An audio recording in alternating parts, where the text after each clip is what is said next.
In this video, we'll be learning about the probability of the union of events. This topic includes many of the concepts we learned in the last two videos, so before we learn about the probability of union, we'll do a bit of review. What is a sample space? A sample space is the entire set of outcomes in a statistical experiment.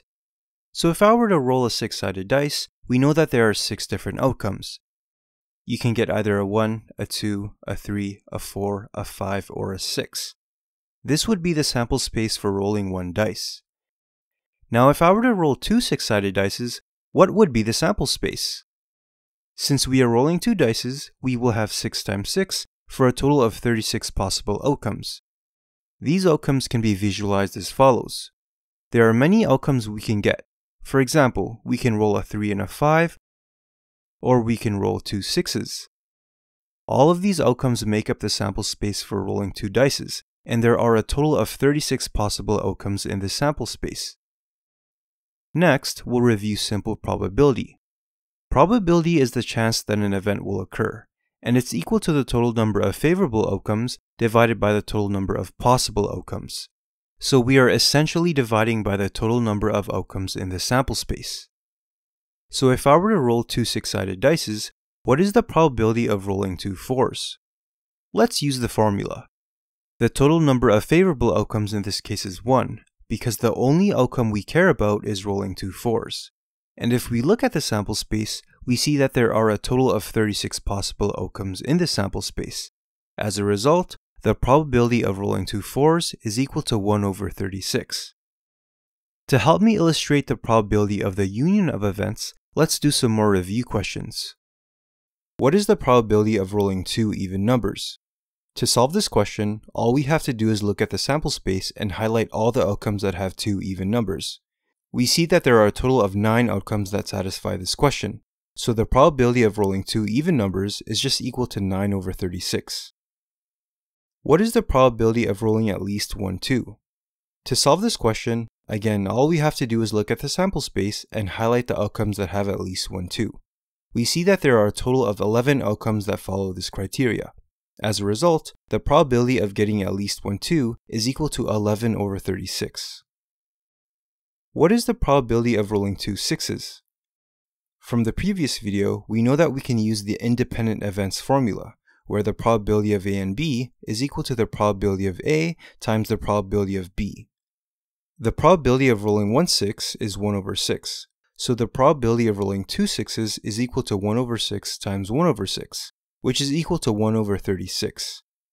We could have also solved this problem by looking at the sample space and recognizing that there is only one outcome of rolling 2 6s out of the possible 36 outcomes. Now this is where it starts to get a little tricky. What is the probability of rolling 2 even numbers and at least 1 2?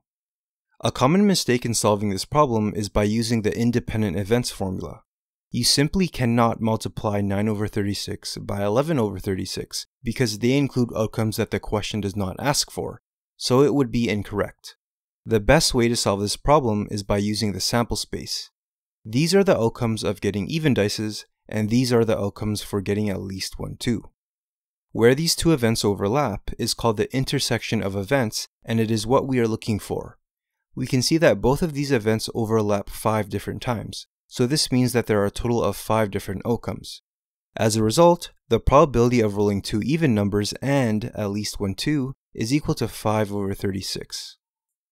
The next question is what this video is actually about. What is the probability of rolling 2 even numbers or at least 1 2? Before we attempt to solve this question, let's talk about the union of events. The probability of the union of events calculates for either event occurring. So the probability of event A or B occurring, in other words, the union of events A and B, is equal to the probability of event A plus the probability of event B minus the probability of A and B. When we get back to the question, you'll see why we have this minus term in the formula. Now you typically know that you are dealing with a union of events when a probability question includes the word or. Let's go back to the question and you'll see what I mean. What is the probability of rolling 2 even numbers or at least 1 2? Since we see the word or, we know that we are dealing with a union of events. To solve this question, we'll use the formula we just talked about. the probability of rolling two even numbers will be event A, and the probability of rolling at least one 2 will be event B.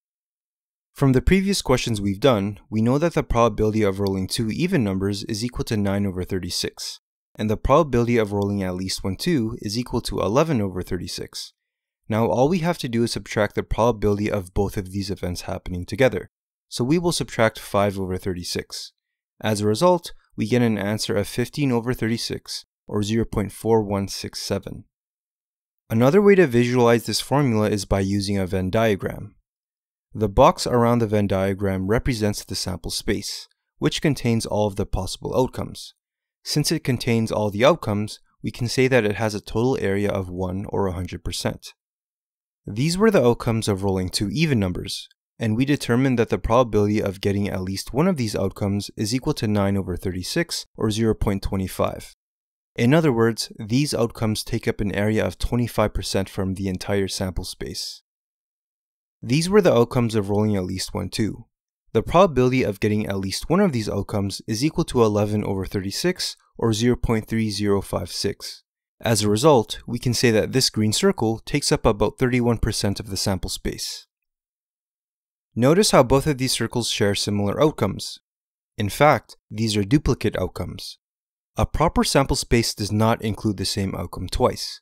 In order to resolve this issue, we need to remove these extra outcomes so that we end up with a proper Venn diagram.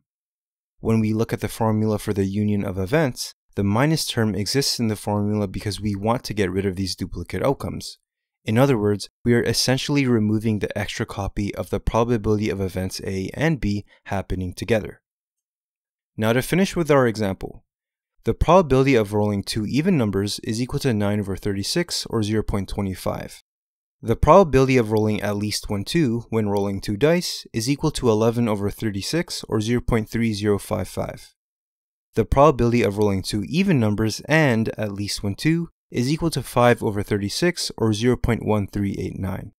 And finally, the probability of rolling two even numbers or at least one 2 is equal to 15 over 36, or 0.4167. If you found this video helpful, consider supporting us on Patreon to help us make more videos. You can also visit our website at simplelearningpro.com to get access to many study guides and practice questions. Thanks for watching.